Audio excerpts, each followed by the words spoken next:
Hi, I'm Karen, the host of Ignite Your Confidence. I am on a mission to equip women with tools to find their voice and lead with confidence, and most importantly, stand out. It took me too long to find mine due to self-doubt and fear of what other people think. I want to help women get there sooner than later, and the ultimate goal is so that you can be free. Jeanne Grabowski is a career and brand strategist, helping leaders clarify who they are, what they really want, and supports them in growing their brand profile and platform. For the past 9 years, she's supported female founders, creative entrepreneurs, and corporate execs, specifically to bring more clarity, structure, and focus to their vision. No matter who she serves, one thing always remains. She helps them stay true to their most authentic vision and unapologetically execute it. Some fun facts about Jeanne. Number 1, her major commitment in life is with coffee. Number 2, she won Travelocity's 65K trip around the world in 2012 with a former client. And she was nicknamed J. Oprah since 6th grade. Let's welcome Jeanne. And the first question that I asked her is to describe a single accomplishment that you consider to be the most significant in your career to date.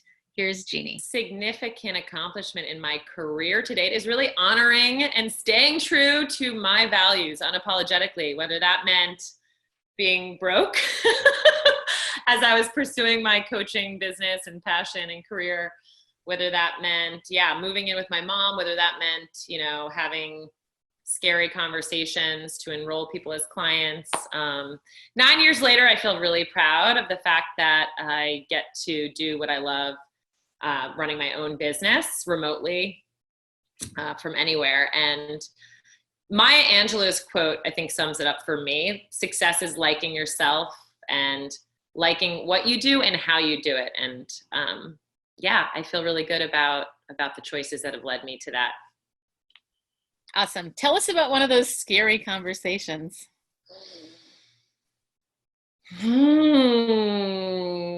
Scary conversations. Wow. So I had a woman come to me and we were on a consultation. She said, I'm 50 years old, as wealthy as can be. I'm a very strong person, but I want to design who I want to be at 60. I really want to craft that vision. And at the time, I think I was about 24. And I had to meet this moment and decide whether I was going to take that sort of subconscious defensive posture and come towards that with approvingness, or just lean back into a sense of worthiness, which is, reflecting, Anisha, you sound super powerful. I'm 20 years younger. And here's what I do really well. If you want to clarify your values, and, I explained what I do really well, and I owned my power in that moment where I could have easily been intimidated. And she hired me, and we worked together, and then she referred me to a lot of her employees. So, that was a challenging one at the time. That's awesome. Is that the same woman? Because I know you've told me another story where you said back to someone, well, here's how I'm powerful. I did. I guess I missed that. That was her. Yeah. I said, you sound super powerful, and here's how I'm powerful. And we're all powerful in our own way. So, yeah. That was very meaningful to me when you said that. I thought, dang, I love this Jeanne. Just going to take your words. Tell us about a moment when you didn't speak up, but wish that you had. So I think there's been many moments, but there's been a core theme that I'll share, which is just asking for what I need. And it's taken me a while to recognize that whatever that I have needs, and the one the thing that made me realize that I wasn't doing it was just because I didn't have the tools around compassionate communication, which is I feel something, therefore I need something. Every feeling is valid. What is needed? And then how do you ask for that? And so that 3-part formula really started to liberate me. But specifically, I would say probably in a personal relationship where I present it as if I'm fine, I'll take care of it, I'll make everything happen, and just make it look like I have no needs. And when you do that, you end up realizing you don't get your needs met. Very good point. Well, that's my story too. Like, oh, at 40 years old, do I actually have needs? Tell us the formula again, because I know women want to hear that. So compassionate communication, which I feel. So I feel, identify the feeling. What are you feeling? I need. So bridge it to a need. And sometimes that can be anything from like, I feel lonely. I need warmth. And then the ask can, are you willing? So it's sort of like, are you willing to nurture the need? So you can ask that to yourself. And this is a framework that you can also communicate to others over time, but working on it with yourself is critical for that clarity piece of what your needs are. Tell us about something that you experienced or learned as a child that has shaped you as a leader. When I was in 7th grade, I'm sure most people can relate to that there are often there can be very nasty social dynamics in middle school, plain and simple. And I was among a group of women, and I had unintentionally, audaciously spoke up and said things that offended a lot of people. And so they decided to confront me all at once in a group format and sort of criticize and give me the feedback about some of my behaviors and actions, which that was a time where I didn't speak up. I just took the feedback, and I was in 7th grade. And when I went home every day, I opened this excerpt from a book that said, if you stay true to who you are, like over time, all the colors will reveal themselves, like the truth comes out eventually. And that was a critical moment where I call it my soul power, where I connected internally. I went internally and said, what is really true for me? Maybe I've made mistakes. Maybe I've said things I wish I didn't.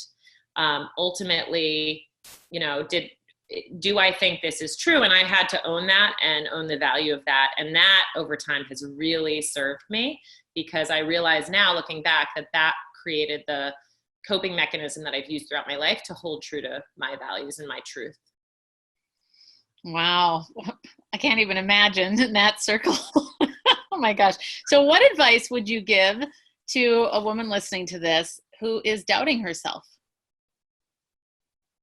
Real but not true. So, first and foremost, recognizing the thoughts of self-doubt and knowing that those thoughts might seem real, but they're likely not true. We have many parts of ourselves. We have a part of ourselves that believes in ourselves. There's a part of ourselves that questions ourselves, and that's all okay. So first and foremost, just becoming an observer of those critical or doubtful thoughts.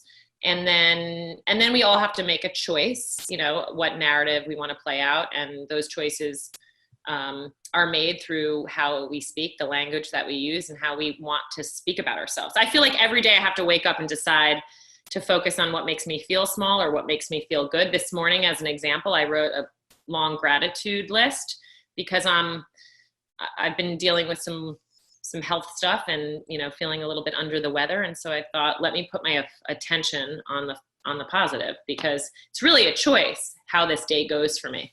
So I think the personal responsibility in choosing is really important, how we relate to ourselves. Be your own best friend. Love it.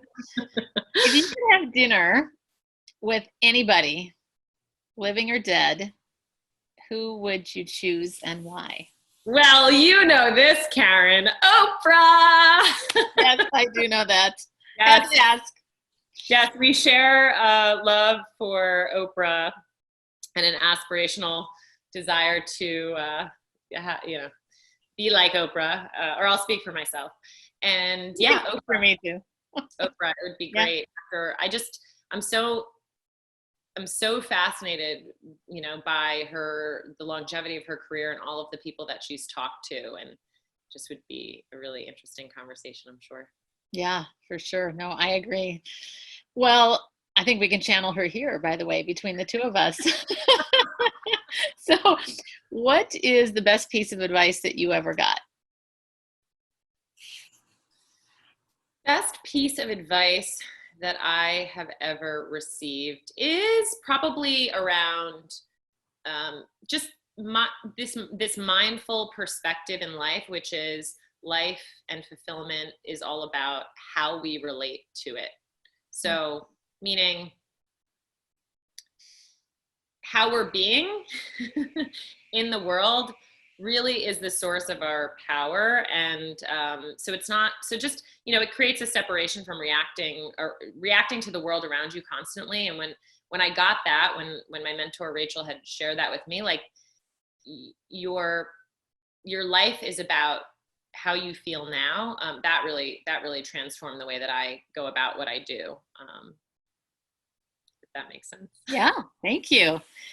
Tell us your biggest mistake and what you learned from it.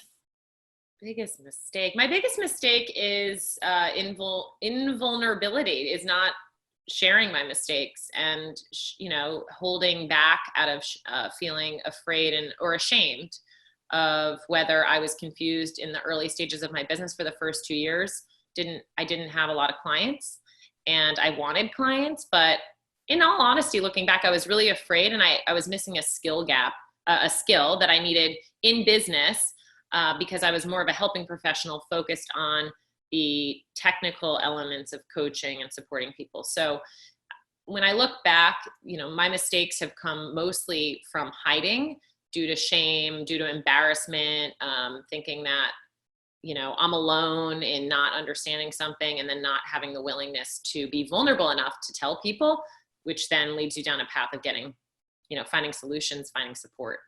So invulnerability has been my biggest block. Well, can you think of a time, given that you just shared that, by the way, thank you for being vulnerable, as always. In my opinion, I think you're very vulnerable and honest and transparent.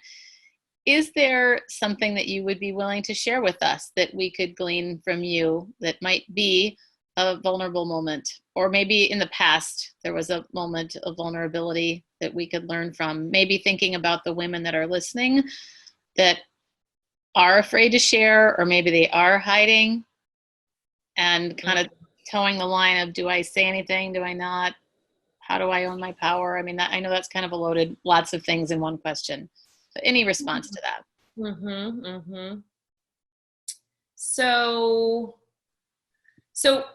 one of the things that I really recognize now, I had a lot of challenges earlier in my career around, or I had a lot of health related challenges. So I went through sort of a traumatic event, and had a lot of emotional eating as a result of that, to cope with that. And then that, because I was always an athlete and a perfectionist, I sort of shamed myself, like, what's wrong with you? You over snack, and what I've come to see over the years is like that those neuroses, those compulsions, those things that pop up in all of our lives. If you're a human, it happens. Okay. So I'm kind of over the fact that, I'm vulnerable, and in the sense that we all feel things, we all have habits we wish to shift or transform. Sometimes they have a stronger grip on us than others, but I don't think in many instances they ever go away. So recognizing that those things are an indicator to pay attention and to get information. And the mistake that I made in the past was I just beat myself up and was in cycles of self-blame, and I should be better, and I should be fitter, and I should be smarter, and and instead I should have paused and really said to myself, maybe this is trying to tell me something about myself. Maybe something's off. And when I looked and reflected on my emotional eating and my health behaviors that I was really grappling with, what I found underneath it was I was just dissatisfied in my career, and I wasn't activating my passion and my creativity and parts of myself that really were hungry to be expressed. And then I thought, oh, this isn't like a food thing. This is this is a human thing. And so, yeah. So for all, women out there who are grappling with something, potentially hiding it, like, you're not alone. We all have something, and it's usually trying to give us a lot of information and get our attention. Well, I have to interject, because I think this is a perfect moment to say that one of our very first bonding experiences was being on a work trip. I think it was in Phoenix or somewhere, and we're at a pie shop, and I bought 2 baked goods or more. And I looked at you right away and said, don't judge me. And I loved that you opened your heart to me in that moment. And I thought, I would have never known that. And I think that's such a great, well, number one, it definitely brought, I think, us closer together. But thinking about any woman that's listening to this right now, that you never know what's under the surface and underneath. And I do love what you said earlier about asking for your needs to be met. And also just know that, I think it's really easy to look at other people and think, oh, they're so much more put together than me, or so much more successful and everything. And yet you just never know. And I think we all have a lot more in common than we think. Thanks for bringing that up, because I thought that was a very transformative moment of trust between us, where it was like, I was like, I'm just like you. Oh, I get it, and to bring that levity, to bring that connection, and really ultimately that trust, like we shared something so much deeper. And that to me brought me so much closer to you. So yeah. The power of vulnerability. It's such a great example, as you so kindly sat on a park bench with me eating a piece of chocolate cream pie. I was eating it. You maybe had one bite. I had further to go in my journey at that time than you. So is there anything else that you want to add to the women that are listening before we jump into a lightning round of questions? You think about the theme here, ignite your confidence. Yeah, maybe this is another piece of advice that I wish I had gotten earlier, which is when we accept ourselves, that's when we are able to express ourselves. So it's really important, this journey of self-acceptance. Like, the deeper I can go into my own acceptance of who I am, the easier it becomes to express yourself. Even as I'm sitting here now thinking, how much do I want to share about these elements? And just remembering, like, I like myself. And when you establish that relationship with yourself, not that I don't have days where I don't beat myself up like the rest of us, but it's fundamentally, I have my own back. I'm going to be my own best friend. And when you forge that deep connection, I think that's what really paves the way to express yourself more openly and authentically and freely. And I think sometimes it's confusing when you feel like, I got to figure it out how to, say this the right way. And it's like, no, just accept yourself, and then you'll give yourself the freedom to say what you want to say. And if you make mistakes, which we all will, then you'll learn from it and you'll say it differently the next time. So just, the self-acceptance is so correlated with the expression piece from my point of view. Well, that's beautiful. Well, let's get into a lightning round. Just say whatever comes up for you. The first one, where was your first kiss? My first kiss was Jimmy Riley's parents' house, playing spin the bottle with a bunch of other middle schoolers. Wow, Karen! We're jumping in there. And I just did it was a small peck on this boy Matt's lips, and I think he was chewing bubble gum, and I just remember thinking, why are your lips so sweet? Is this is this what kisses are supposed to taste like? That's awesome. How about your first concert?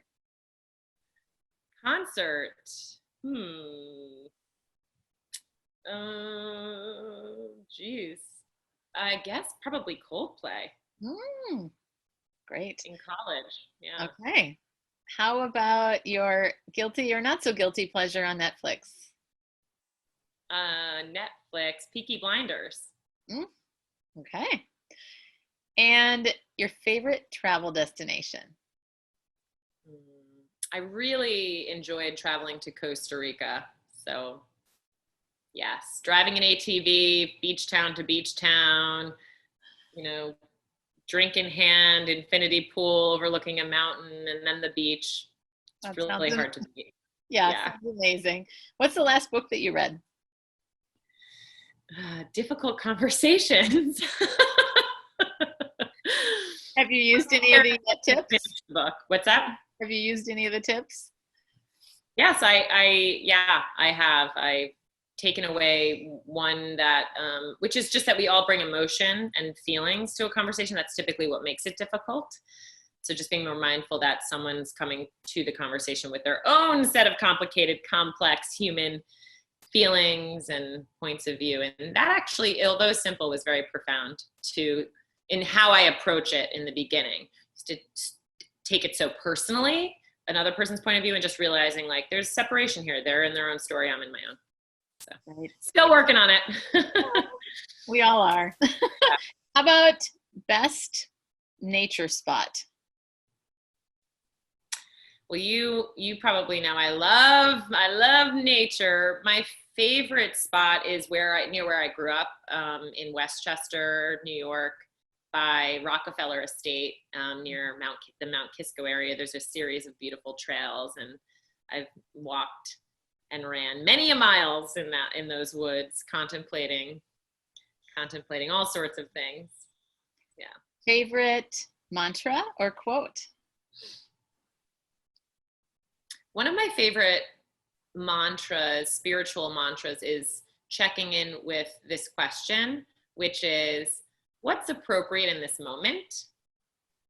And the reason why I like it so much is because I think we often bring in like old paradigms or future, fantasies. And it's like, what's appropriate in this moment? What's going to be useful now? And it really feels liberating when you do that, because you can just meet each moment and then make a new choice. So that's been a great mantra for me. Oh, I love it. Awesome. Well, this has been fantastic, Jeanne. Tell us how we can reach you. You can reach me at www.jeannegrabowski.com. I'm also on Instagram as Jeanne Grabowski. And thank you so much for having me, Karen. It's been such a joy, and I'm super excited to glean all of the wisdom from all of the other women. So yeah, thanks for having me. Wasn't that amazing? I handpicked each of these people so that you can be inspired to find your voice, lead with confidence, and stand out. This is Karen, your host of Ignite Your Confidence.